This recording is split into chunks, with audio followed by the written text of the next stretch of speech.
je te disais que certaines personnes que tu trouves très froides, très fermées, sont en réalité hypersensibles? Tu le croirais pas. Ayant dans ma famille ce cas précis, et comme ce sujet me parle beaucoup, je me suis dit que j'allais te faire une petite explication.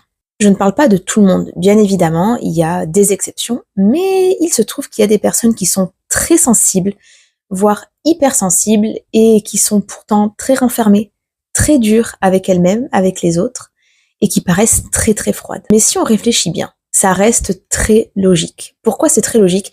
Parce que tout simplement, ces personnes qui sont dites trop sensibles, très sensibles, hypersensibles, elles vont mettre en place un mécanisme pour se protéger d'absolument tout.